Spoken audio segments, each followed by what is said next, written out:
皆様こんにちは。今回は SWIFT スポーツが納車されてからの4年半で色々と取り付けてきた給排気系のパーツの紹介と、実際取り付けて思った給排気パーツのメリットデメリットを正直にお伝えします。まずはこれまでやってきた給排気カスタムですが、一番初めにロッソモデルのマフラー、その次に HKS のエアクリーナー、そしてその少し後に01000のサクションパイプ、この3つを取り付けました。まずロッソモデルのマフラーですが、全部交換タイプではなく、後ろのリアピースのみ交換タイプで、大量にあるスイスポ用マフラーの中でも一番コスパがいいやつです。当時買った時は税込み58,000円で、今は1万円ほど値上げされてちょっと高くなりましたが、圧倒的なマフラーの音量、純正マフラーに比べてだいぶ太い見た目、マフラーエンドの色も選べて自分の好きな見た目にできます。マフラーの色は11色から選べます。皆さんが一番気になるのはマフラーの音だと思いますので、実際に聞いてみてください。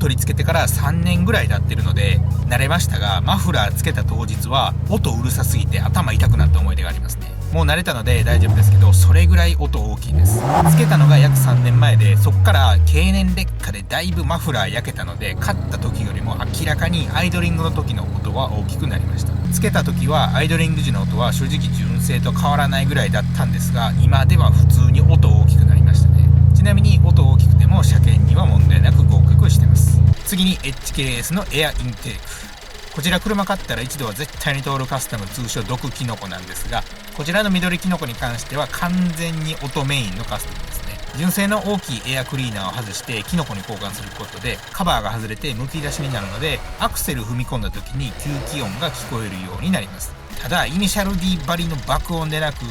普通に聞こえるかなって感じです。ゲームとかでよくあるあんな大きい吸気音はしないですと言われてもイメージ湧かないと思うので、実際に撮ってきた音がこちら。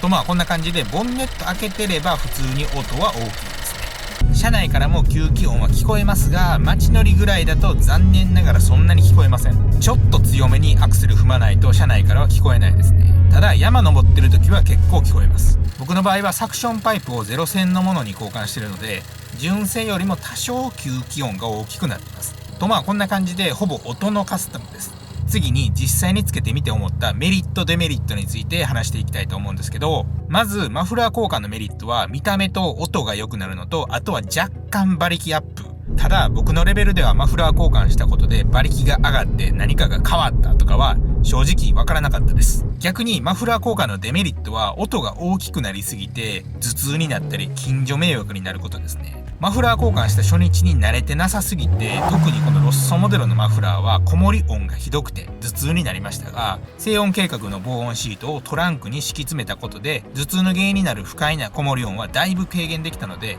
マフラー交換して頭痛くなってる人はトランクに防音シートを挟み込むこの防音カスタム試してみるといいかもです。マフラー交換することで純正と比べるとだいぶ音大きくなりますが、リアピースのみ交換であれば全然問題なく車検にも通りますし、ディーラーから入庫拒否されるとかもないです。ただオフ会行くとたまにバリうるさい人いますが、あれも完全アウトでポリに捕まるやつですね。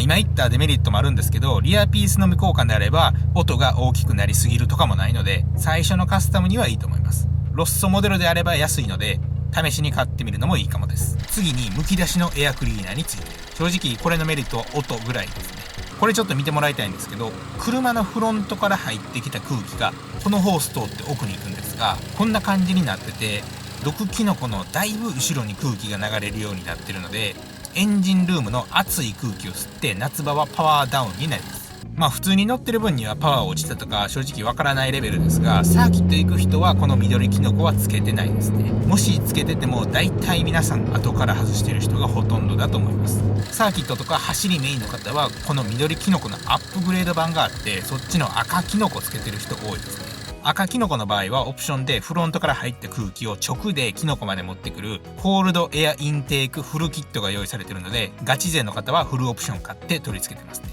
ただその分お値段めっちゃ高くて、パーツ代だけで12万ぐらいするので、お金に余裕ある方向けだと思います。他社からも色々なエアクリーナー出てますが、正直鈴木純正のエアクリーナーの性能がもう初めから十分素晴らしいので、あえて剥き出しにせずに HKS とかから出てる純正エアクリーナー交換タイプのフィルターとか買う方が性能はいいと思います。剥き出しにするメリットは正直吸気音が聞こえるようになるぐらいだと思いますね。毒キノコは車好き界隈が絶対通る道だと思うので、一度は吸気カスタムやるのもいいと思います。ちなみに緑キノコの場合、本体が27,000円で、取り付け費用はオートバックスで11,000円でした。またメンテナンスで定期的にこちらの緑のフィルターを交換する必要あります。スイスポ用は150パイの大きさで、お値段が Amazon で2000円。交換のやり方は簡単で、この網の中央に手で回せるネジがあるので、そのネジ外して網を取り外す。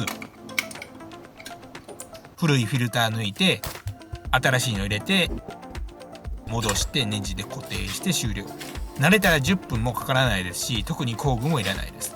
剥き出しな分汚れやすいので定期的な交換も必要になってきます。緑の場合は買ってから改良は無理ですが、赤キノコの場合は買ってからでも追加オプション買えば性能を上げれるので、サーキットとか走る方は緑買わずに初めから赤がいいと思います。僕みたいなエンジョイ勢は緑で十分ですね。最後にサクションパイプのメリットデメリット。これは正直パイプ交換したから性能上がったとかは体感できないと思います。データで見ればなんか変化あるかもですが、普通に乗ってる分には全くわからないです。わかることはやはり音ですね。純正パーツには音を小さくする工夫がされているので、吸気音がほぼ聞こえないですが、こういうシリコンパイプに交換することで吸気がスムーズになって、純正についている消音機能が省かれているので、吸気音が純正に比べると大きくなります。純正なら聞こえない吸気音もアクセル踏めば音聞こえるようになります。ただそれぐらいなので、別に音鳴らさんでもいい人はお金もったいないかもですね。多分ほとんどの人が違いわからんと思います。ボンネット開けた時の見た目はいかつくなりますね。それぐらいです。とこんな感じで納車されて4年半でいろいろやってきましたが、あと一つやるとしたら HKS のブローオフですね。これは純正よりも性能いいとかいろいろとオフ会で聞きましたので、タイミングで買って取り付けるかもです。いろいろ取り付けてみて思うことですが、スイフトスポーツの純正が初めから完成されているので、エアクリーナーは純正で、フィルターだけ社外のものを使うのが一番いいかもですね。音聞こえてテンション上がってエンジンルームの見た目良くなるけど、がっつりお金かけてカスタムしないと逆に性能ダウンにもなるので気をつけてください。ということで4年半で取り付けた吸排気系パーツとそのメリットデメリットでした。次に考えているスイスポに取り付けるパーツですが、今気になっているのがこのドアのところにつけるドアスタビライザーで、またタイミングで Amazon でポチって取り付けるので、使ってみて思った正直な感想動画を出そうと思います。スイフトスポーツのパーツレビューをもっと見たい方はぜひコメントで何のパーツをレビューしてほしいとか、これ買ってみたいとかあればぜひコメントで教えてください。一応僕がつけてる吸排気系のパーツ詳細を動画の下にある概要欄に貼り付けておくので、値段とか他の方のレビューとか気になった方はリンク先から確認してもらえたらなと思います。スマホで概要欄を見る方法ですが、今見ている画面で動画のタイトルをタップすると下の画面が切り替わって、少し下にあるもっと見るを押すと概要欄が見れますので、ぜひ参考にしてください。こちらのチャンネルではスズキのスイフトスポーツに関する動画やカー用品、洗車グッズ、ドラレコなど車に関することを発信していますので、この動画が参考になったと思っていただけましたら、ぜひチャンネル登録といいねボタンを押していただけるとだいぶ助かります。ということで最後まで見ていただきありがとうございました。